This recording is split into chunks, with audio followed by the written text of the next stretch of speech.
अस्सलामु अलैकुम रहमतुल्लाहि व बरकातुहू। जो कमज़ोरी नज़र आती है इन 10 दिनों में वो ये है कि हम अपने 10 दिन बाकी ज़िंदगी की तरह ही गुजार देते हैं। हमें इसके प्रोटोकॉल का पता ही नहीं। आप इसका प्रोटोकॉल देखें ना सही कि आपको चाँद नज़र आने से पहले जिस्म की सफाई का कहा जाता है, तो इन 10 दिनों में आपने पाक होकर दाखिल होना है। क्या प्रोटोकॉल वाले दिन है। फिर अल्लाह कह रहा है कि ये मेरे पसंदीदा दिन। हम कोई कह दे कि मुझे मेरा पसंदीदा दिन ये है, मेरा पसंदीदा, वो हमारे पसंद। ये अल्लाह हमें पैदा करने वाला, शहनशाहों का शहनशाह, बादशाहों का बादशाह, सुल्तानों का सुल्तान, खालिक मालिक राज़िक दाता, वो कह रहा है कि ये मेरे पसंदीदा दिन। अब आप देखें इसका प्रोटोकॉल कितना बढ़ जाता है, लेकिन हम इसको उसी तरह गुजारते हैं जैसे बाकी हमारे दिन गुजरे होते हैं। इसमें कोई अलग से एहतमाम नहीं। ये बहुत बड़ी कमज़ोरी है हमारे अंदर। अगर हम फ़र्ज़ नमाज़ें पढ़ रहे हैं तो तहज्जुद पढ़ लें इस 10 दिनों में, कुरान की तिलावत ज़्यादा कर दें इन 10 दिनों में, आप सदका खराज ज़्यादा कर दें इन 10 दिनों में, या कोई नेकी का अमल करें तो सही कि नज़र आए कि तुम्हारे मुख्तलिफ हैं ये 10 दिन, और इसी वजह से कि ये अल्लाह के पसंदीदा हैं, इसी वजह से करें। अब देखें नबी सल्लल्लाहु अलैहि वसल्लम का, अब पहली से 9 तक रोज़े रखते हैं, तकबीरात का एहतमाम होता है, और उनकी माशाल्लाह बहुत सी चीज़ें आप देखते हैं। फिर सहाबा कराम की आप देखते हैं किस तरह वो 10 दिन गुजारते हैं। 9वीं का रोज़ा यौम अरफा का, उसके बारे में आता है कि वो 1 साल पिछले और 1 साल आने वाले गुनाहों को माफ़ करता है। उसका एहतमाम ज़रूर करें। अगर जो बाकी 8 नहीं रख सकता, जो रख सकता है वो 1 से लेकर 9 तक रखे। तो ये 10 दिनों का जो प्रोटोकॉल है, हमें इन दिनों को प्रोटोकॉल देना चाहिए, लेकिन हम उसी तरह गुजार देते हैं। ये बहुत बड़ी हमारे अंदर सुस्ती है। अल्लाह ताला हमें इसको अच्छे तरीके से इसको गुजारने की तौफीक दे। अब आगे सवाल किया जाता है कुर्बानी के बारे में। अक्सर लोग सवाल करते हैं कि किन लोगों पर फ़र्ज़ है। कुर्बानी के बारे में आता है, नबी सल्लल्लाहु अलैहि वसल्लम ने फरमाया कि जो कुर्बानी की इस्तिताअत रखता हो और वो ना करे, वो हमारी ईदगाह के करीब भी ना आए। अब कुर्बानी की इस्तिताअत कैसे पता चलेगी कि है या नहीं? अब जिस तरह आप आईफोन 50,000 का लेते हैं, उसमें आप किसी से पूछते हैं कि मैं 50,000 का आईफोन ले सकता हूँ कि नहीं?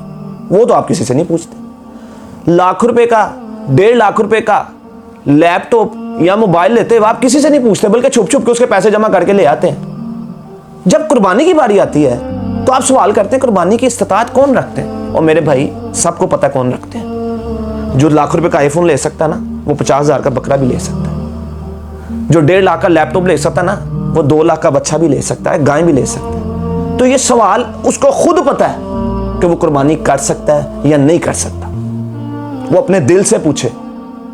अभी महीना पहले तो उसने लाख रुपए का मोबाइल लिया था, अब 50,000 का बकरा नहीं ले रहा, और कहता नहीं मेरे हालात नहीं है। तो मेरे भाई ये जो सवाल है ना, आपको खुद ही बता देगा जो मैंने आपको तरीका बताया कि आप इस्तिताअत रखते हैं कि नहीं। और जो इस्तिताअत रखता है वो नहीं करता, तो वो कुर्बानी, वो फिर ईदगाह के करीब भी ना जाए।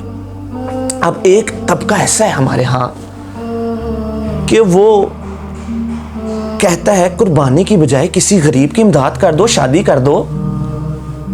अच्छा जी, उस तबके से मैं पूछता हूं, जब आपको किसी बर्थडे पार्टी में बुलाता है वो बंदा और लाख रुपया लगा देता है, 1.5 लाख लगा देता है, या शादी में 10-10 लाख लगा देता है, या गाड़ी लेता है, तो वो आपको जब गाड़ी लेता है 50-50 लाख की और करोड़ की, उस टाइम वो तबका उसको ये नहीं कहता कि यार किसी गरीब को दे देते गाड़ी लेने से पहले। या ये बर्थडे तुमने जो 1.5-2 लाख लगा दिया है नाजायज काम में, जिसका दीन से ताल्लुक ही कोई नहीं है, तुम इस 1.5 लाख की किसी की गरीब को जहेज दे देते, वहां वो तबका नहीं बोलता।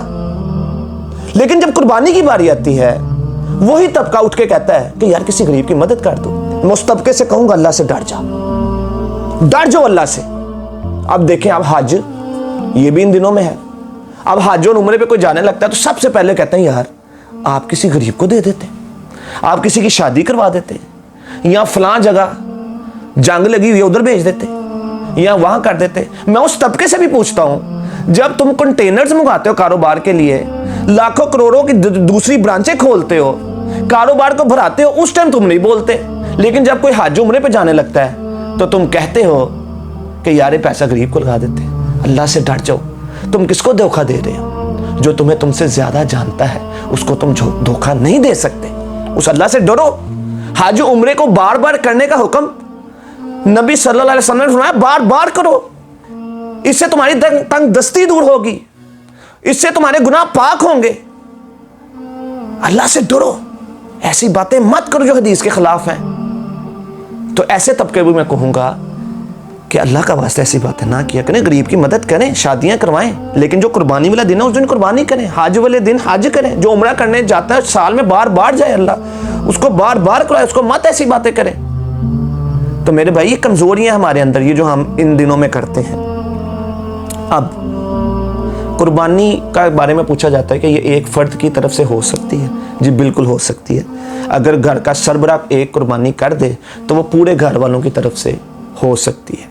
लेकिन अगर अलग अलग हो गए हैं भाई और वो कमा रहे हैं, अलहदा से कमा रहे हैं, अलहदा घरों में भी रह रहे हैं, तो बेहतर है कि वो अपनी कुर्बानी अलहदा अलहदा करें, क्योंकि सरबरा एक हो, उनके नीचे जो बंदे हैं उनकी सरबरा की तरफ से उसकी फैमिली की होगी, बाकी को अलग रह रहा है तो वो अलग ही करेगा।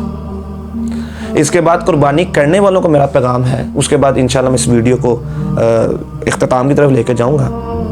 कुर्बानी करने वाले जो हमारे अंदर अब ये जो आ गया ना कि कुर्बानी जो है वो हमारी बड़ी हो, उसकी छोटी है, उसकी छोटी है, हमारी बड़ी नहीं है, इस तरह के मामला, शोबाजी करना और गरूर करना, तकब्बुर करना, उसको लेकर फिर आप सारी दुनिया को दिखाने निकल जाना, उसको तैयार करके गलियों में ले जाना इस नीयत से कि लोग वाह वाह करें।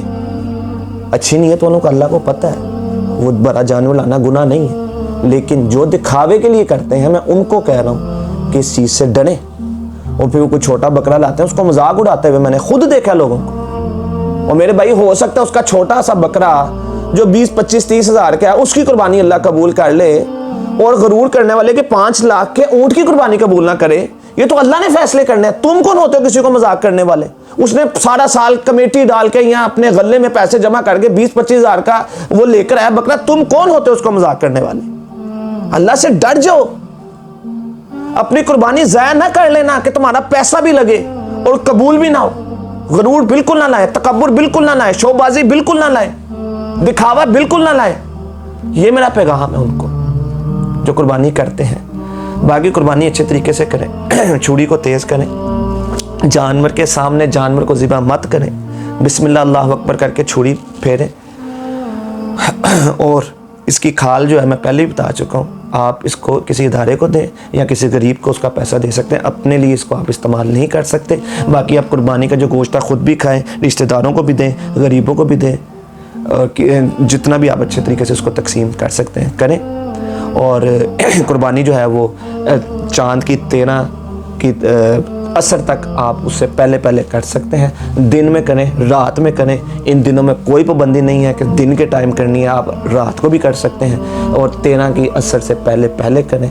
और अल्लाह ताला से दुआ है अल्लाह हमारा हर अमल कुरान और सुन्नत के मुताबिक बना दे। हमारी कुर्बानियाँ ये तो छोटी आजमाइश है। आप सोचें अगर इसकी जगह हमारे बेटों औलादों को अल्लाह कह देता कि ज़िबा करो, हम क्या करते। हम तो बड़े कमज़ोर हैं, हम क्या करते। आप इसको छुरी फेरते हुए आप इस अमल से अल्लाह का शुक्र अदा करें कि आप छुरी अपनी गलत ख्वाहिशात पे भी चला दें, अपने झूठ पे भी चला दें, अपने सूद पे भी चला दें। और अल्लाह का शुक्र अदा करें कि अल्लाह तेरा शुक्र है कि तूने जानवर पे छुरी चलाने का अल्लाह हमें हुक्म दिया। तो अल्लाह ताला से दुआ है अल्लाह ताला हमें हर अमल कुरान और सुन्नत के मुताबिक करने की तौफीक अता फरमाए। हमारा एक एक लम्हा ऐसा बना दे जैसे अल्लाह को पसंद है। सुब्हान रब्बिका रब्बिल इज़्ज़ति अम्मा यसिफून व सलामुन अलल मुरसलीन वल्हम्दुलिल्लाहि रब्बिल आलमीन।